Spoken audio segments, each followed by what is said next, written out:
Anastasia, what was life like for you when we met? It was good. Life was good. Some may say it was great, actually, from the outside.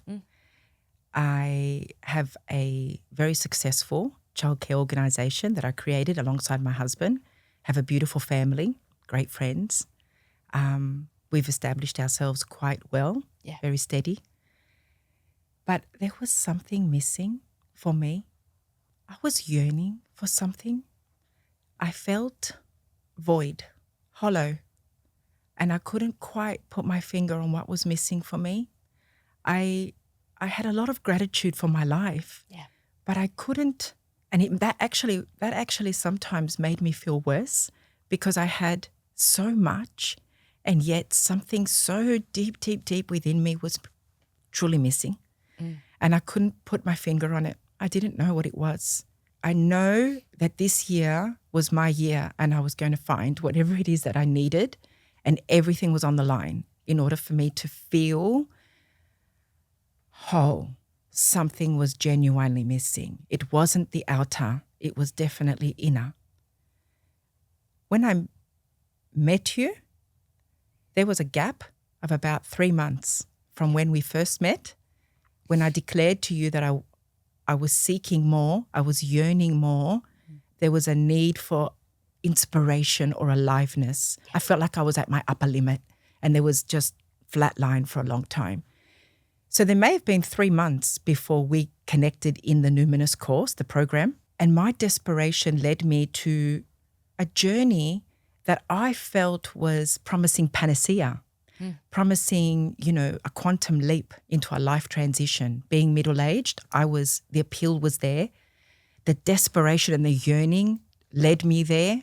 And there was where? What country? I went to Costa Rica. Okay. I went to Costa Rica for a retreat that didn't quite work out how I'd hoped it would work out. Sure. So when I came home from that, I felt incredibly vulnerable and very fragile. So when the program started, I was so blessed that I had this program. It was literally 3 weeks after I got back from Costa Rica. Yep. And there was a level where I thought maybe I didn't qualify anymore for it, or I wouldn't be able to complete it. And I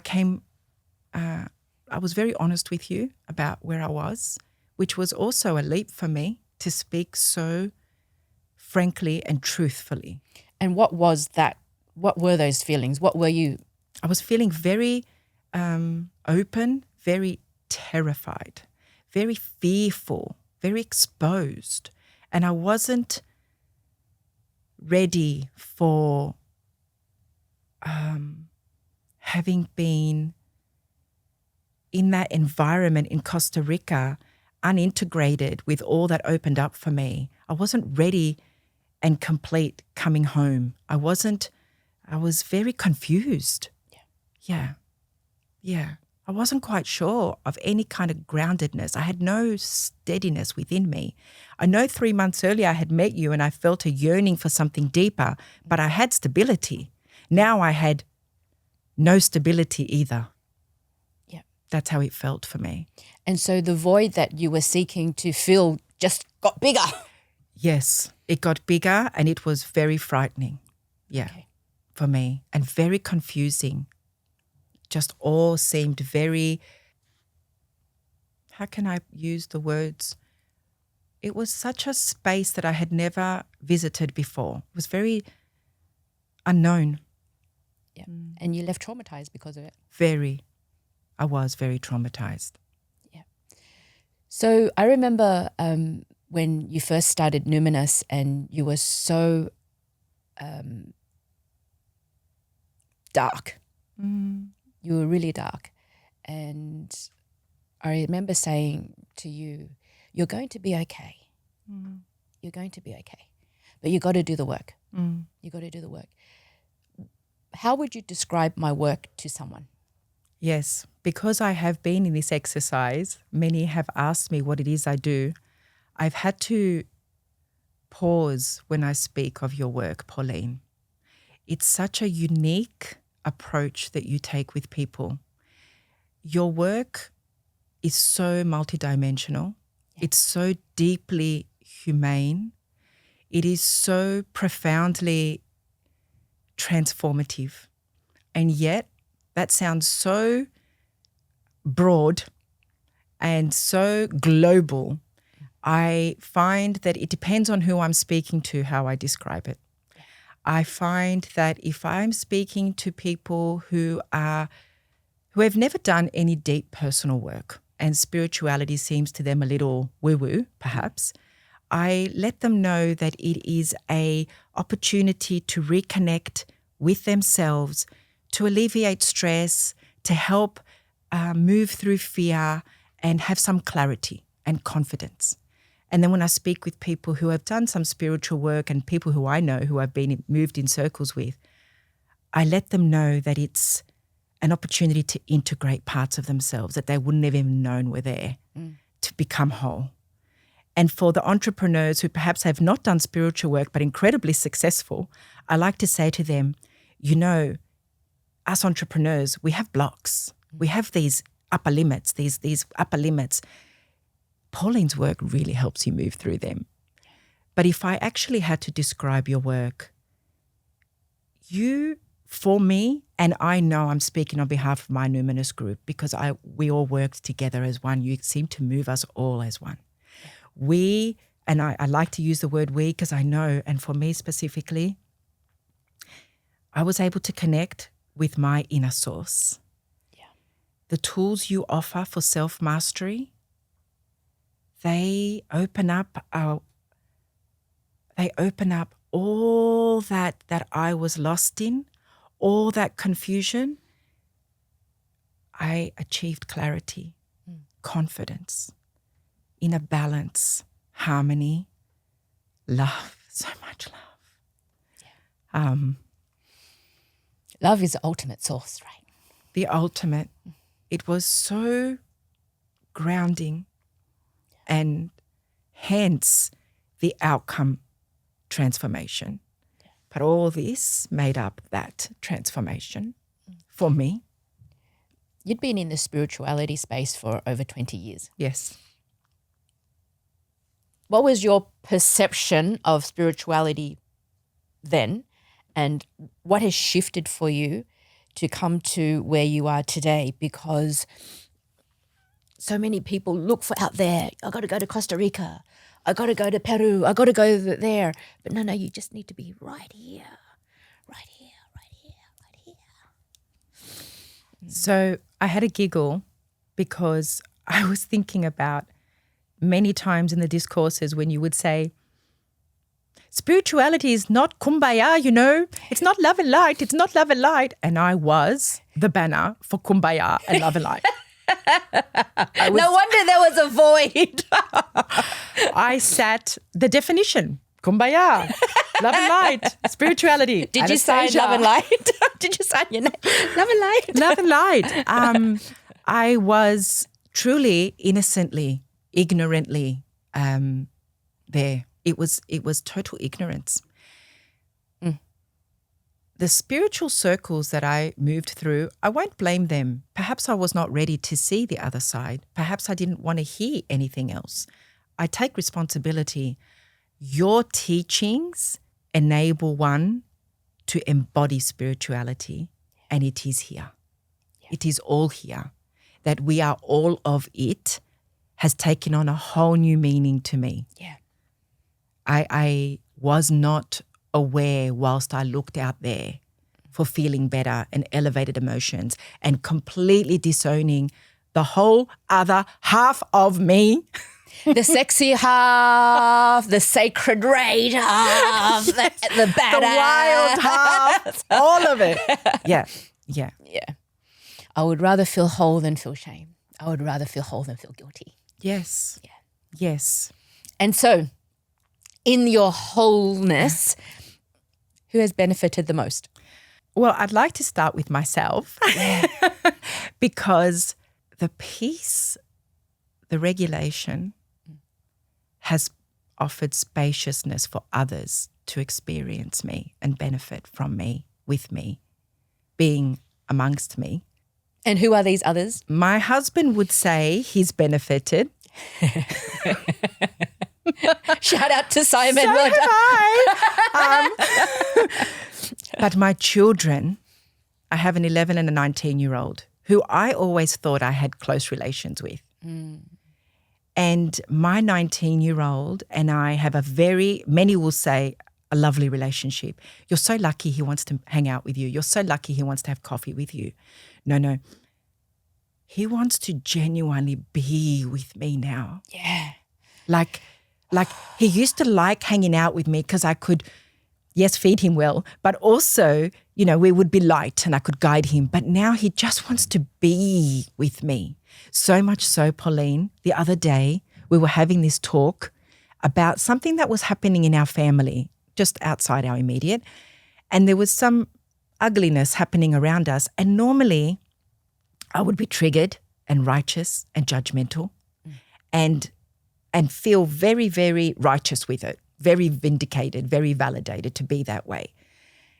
And I would sew him into my tapestry of this negativity. Of course, that's what we can do when we're ignorant and unconscious. And yet I spoke to him from such a brand new level of mind in this scenario. He was so moved that I was so open and loving and compassionate towards this situation and these people. He invited me to stand up so he could hug me and tell me how strong I am. And I Well done. was so moved. I felt well done. I actually felt like a proud parenting moment. A parenting moment. Yeah. He walked away and I was just like, I did good. You did good, Mama. Good. Yeah, that was a good moment. Yeah, and he's watching you. He's always watching Your me. children are watching you. And Sam, oh my God, the silliness he's been craving, the fun he's been craving, the jump scares that I do with him now, the tickles, the biting, the giggles. And he walks around and he says, and why are we happy, Mum? We laugh to be happy, Mum. He's just got it. He's got it. He's got it. Thank you. There's lots of tears on this program. There's always lots of tears on this program. He's just got it. He's got it. And he's so happy. They're so happy. Our house is happy. Yeah. Our house is calm. Our house is happy. Excuse me. So proud of you. You're reclaiming your power. Yeah. I feel whole. Truly whole. There's no words really that can articulate. This is not just about this program. Of course it's about this program, but it's about the way people leave this program. You invited me to come and do a testimonial, but it's how do you articulate that? How do I share with you the transformation in my home? And I thought I had a good life. I thought my life was good at home, but it's not good. It's so full and whole and real now. There are no ordinary moments. There are no ordinary moments. I didn't know what that meant until the end of the program. Yeah. Yeah. I love that for you. I love that so much. What is the biggest surprise that's come out of this program for you? What's the biggest transformation surprise? I think the biggest surprise, because you've said that I've been in these circles a long time. Yeah. And so, yes, I lived in this love and light, and yes, I've manifested a beautiful life. But the biggest teachings that came to light for me was the shadow work, because that is what was the missing piece. Not a piece like a puzzle where you put it in and ta-da, it's over. It's the key to Pandora's box, and you open it and you go, holy moly, where have you all been? Yeah. Because you'd done work with other people before. Many beautiful people, many spiritual teachers, a lot of work, a lot of teachers, a lot of masters. and I will repeat, perhaps I wasn't prepared to hear that aspect or element or side of spirituality.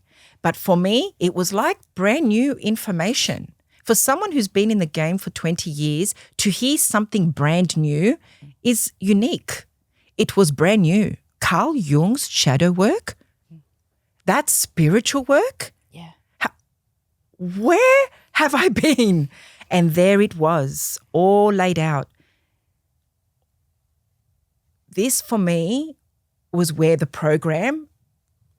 brakes went on. It went, and I skidded to stop and slowed the whole thing down. For me, it was an opening of, oh my God, I knew, but I couldn't access it. I knew that I had been betraying myself. I knew that I'd been saying yes to all the times I wanted to say no, but I couldn't do it differently. I just didn't have access to doing it differently. And suddenly, everything, every time I had betrayed myself, all my abandonments, everything started to make sense to me. All that emptiness, the hollowness, the deadness at times, the feelings of just death, that void, it all started to stir, the energies, all of it, the rejected parts, it wasn't even, it was exiled. It was deep, deep, deep, deep, deep buried elements of myself. Yeah.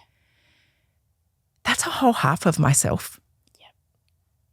That's the whole other side of myself that I had never given oxygen to. Pauline, at times I would be home alone and it would bring me to my knees. Waves of grief would just come, and I didn't know it was all in there. And I thought I had done so much work with therapists. A lot of people do shadow work and it's pedestrian. They don't integrate it and embody it. It was so... It's always rejected. So rejected, so abandoned, such an element of myself that I had not even not connected, not even given it a sideways glance. I saw elements and aspects of myself that I really didn't like. How judgy I had been, how prim, proper. My sister used to say things like, you have such a carrot up your ass. How big was your carrot? Huge. Do you know I've rung her and said to her, why didn't you tell me that I had the entire supermarket up there? Like, far and she's like, I tried. It was so... it's fun. It's great that I can make fun now, but there were times, Pauline, where I never felt like I was going to collapse into it and not come out. I was so grateful it was coming out. Yeah. And I allowed it. And, there were some days there that it just came. It just came. They were my moments in this program where they were days. I know that I presented in the program quite light, but there were days where I would go silent for a reason. And I even lied to myself about how much I would allow myself to express. That's how much betrayal was on, that I had a limit to how much I would even allow myself to grieve until it had been opened and there was no more opportunity to do that. There's no possibility that you can lie to yourself anymore, Anastasia. Yeah. It's out. The box is open. You've seen it. You can't unsee it now. And not only do I see it, I declare it. Yeah. I tell my intimate, all my people, they know. And so suddenly they're popping around me. Yep. It's that was the greatest gift and surprise of this whole program. That was a wow for me. And the whole exiled feminine, this whole thing where I would be buckled to here and this presentation of always prim and proper and pretty and kind and loving. And there's this raging feminine woman who's just dying to come out and be, wild and just, own the erotic, own it all of it. And it's so empowering. Yeah. No wonder there's a void. There was a void. No wonder there's a sadness when we reject that part. So deep, so deep. And so desperate was I trying to come out. I was living half a life. I was living half a life. That's what it means to be whole now. Yes. And it's still unraveling. Yeah. I'm sure this is a journey. It's still unraveling. And there'll be more. As you spiral up, as you ascend, then you're going to be ready for more layers. Yeah. And then it's going to get to a point where you're like, I thought I went through this already. It's like, no, you went through that for that stage. And as you ascend higher octaves, you'll be ready for more layers and more layers. And that's the beautiful part. It is beautiful. And also, it's such a, now that I've seen it in me, I can't unsee it, and I see it in others. Yeah. And it's such a conditioning, such a societal, cultural, being first generation Greek, so stifled we are in this box and not given, maybe some are, but the most I see now, I see it everywhere. Yeah. Yes. I understand. And when I'm with people, all I see is their operating systems. Yes. But we got to simply observe and lead by example and accept them for where they are. Yes. And if they do not wish to transform or do anything about it, that's their journey. Yes. Right? That's their journey. Yes. So what have people said about you, about your transformation? What have your kids said? What is your sister, your family? What's been some of the feedback? Well, the story with my sister is we weren't speaking for years before this program. And this program opened a layer of tenderness, opened my heart actually. Yeah. And I have such compassion and love for my sister and her journey. And it hasn't been an easy journey for her. So we have this beautiful, deep connection. She was the dark I disowned, and I am her light that she's disowned. Yeah. And we are a beautiful match for each other now. So we have a relationship. What was it about the program that I think you mentioned, I recall you mentioned this reconciliation in the second or third week? Yes, it was one of your activations. And I remember sitting in it after. It was such a deep activation for me, and I felt this massive expansion. And I sat with it in this meditation, and I remember my sister coming into it, and my mother and my father, and I was in this orbit. It was first my original family, and then my husband and my children. And we were just in this orbit, this energetic orbit. And we were all in it, so expanded, so beautiful. And then it all happened. It was like we were all healing in this space. It was just profound. I can't tell you that something was said, but after that, something was activated. Something was activated in all of us. Yeah. My sister and I have not spoken specifically about the program. Yeah. We've spoken about all that we are going through and ascending. She's healing so much, and I am in awe that it's happening for her and trickling into her children. Yeah. And it's happening for me and my mother and my father. It's just extraordinary. You heal, others heal. As others heal, you heal as well. Yeah, it's words until you are living it and it's happening and you're like, it actually does happen that way. Yep. Yes. Speak to the power of the group, why the group dynamic is so important. Oh my. There's such love for everyone as we are practicing the tools and becoming masters of ourselves. I personally could often see myself in everybody in the group. We are all mirrors of each other. The judgment left and the ability to be able to hear one and feel such love and connection and compassion and joy. So the highs were celebrated, the lows were felt together. The group moves as one. Yeah. That is exactly what you said in the beginning. It's what you hold. It's what you stand for. And I was visualizing metaphorically, being an early childhood teacher and in that space, we always do metaphors. And I kept visualizing you like the one who would do the chrysalis around all of us. Like you just wrap us all and hold us all in this big chrysalis, and then each one starts to dissolve and dismantle in this chrysalis and gets all murky and, ew. And then one watches and goes, oh, my turn, my turn.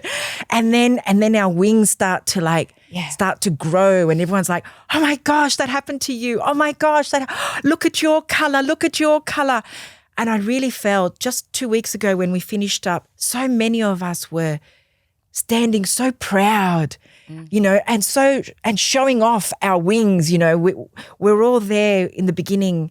My intention was, I want to love myself so deeply that there is no doubt that I am worthy. And there I was at the end. Have you seen my wings? Have you seen the color of these? Like it was just, I could never have imagined it. I could never have imagined that level of depth and transformation. And humanity. Such humanity, such honesty, authenticity, transparency, safe, so safe. Yeah. What do you wish others would understand about the journey from crisis to deep healing? Mm-hmm. Because that's what you spoke to, and that was what was possible for you. Yes. Not everyone sees that as a possibility. What would you say to that?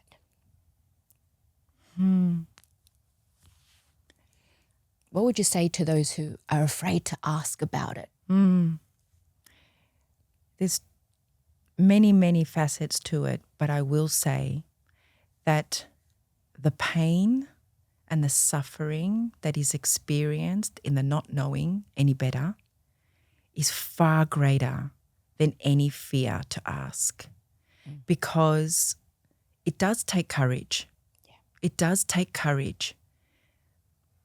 But when you take that first step of being honest and true about your deep pain, that's a doorway or a little opening of the doorway. Yeah. And that is how the light can come in. And once it pierces through, it just expands.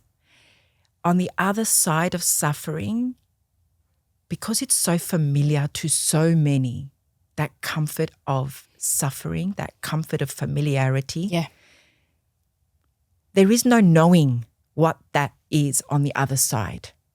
So some stay there because it's just familiar, but it's deadly. It nearly killed me, and I had everything from the outside. I genuinely believe I would have got very, very sick. I was poked. Yeah. I was poked. If I did not heed to the warning, I wholeheartedly believe I would have got very, very sick. Yeah. I heeded to the warning. We all get them. We all get the nudge. Yeah. I listened. Some don't, and then some have to go there because of the crisis. Yeah. My nudge was loud. And because I had so much and I was not fulfilled and satisfied, there was disparity. There was dissonance. It was obvious to me. I moved. Others go there through crisis. Others stay. I would say take the leap, because what is on the other side is such peace, such spaciousness, such opportunity, endless possibility. It's not a promise. It's not a promise of ease. No, it's a promise that you got to do the work. It's a promise of you no longer have to feel this way. Yeah. You have choice. Shit will happen on the other side. Yeah. I get the line of before enlightenment, chop wood, after enlightenment, chop wood, not to say I'm enlightened. I feel I can come from a higher level of mind now. Yeah, well, I have that choice. The opposite of enlightenment is endarkenment. Endarkenment. You're out of endarkenment. Yes. You weren't even going to tell me about the darkness, but you just like, what's that? Tell me about that. And da-da. Well done. It was present. Well done. Yeah. Anastasia, tell me about how this work has rippled into your business, into your entrepreneurship. Yeah. So I was a warm, loving leader, but I didn't have conviction and strength and power. I actually leaked all my power out. And people would look to me and I would second guess myself all the time. I would always be second guessing myself. This is in the workspace. So I don't believe I was very trustworthy as a leader. But because I have found such deep connection with myself and alignment, I trust myself so much now that I show up and I sense them notice me. It's an instant energy presence now. Yeah. And they look to me for guidance. They ask once, I answer once. There's such certainty. This has evolved in these 3 months that I've been in the work. It has become so easy for me to work with such clarity. And if I'm not sure, I sit in stillness until I am. Yeah. I don't have to scurry and fuss and be in this, wired way of being. It's just aligned and ready. And when it's ready, it comes out. My work has opened up so tremendously. The inspiration, you say in spirit, unbelievable. The amount of ideas that are being dropped in all the time to the point where I'm now offering them to people. I think you might want to consider doing this because I can't do everything. I really want you to do this. There is so much that is coming in now and my world is opening up and I'm so excited and inspired. So that in the workplace, I feel like I am a stable leader, someone that is reliable and trustworthy. Standing in your power. Standing in my power. At home, I am all of it. Yeah. I'm no longer, oh, she's moody, oh, she's happy, oh, she's this. I'm not just that one. I'm all of it, all the time with them. And with myself, there's such ease. I sleep deeply, deeply. I rest well. I wake up and I'm awake. Yeah. I'm grounded. I'm present. Yeah. And vibrant and glowing and vital and sexy. And alive! So alive. I'm so pleased. Pauline. Thank you. There are no words, really. I just have to watch you. That's enough. Thank you. Thank you.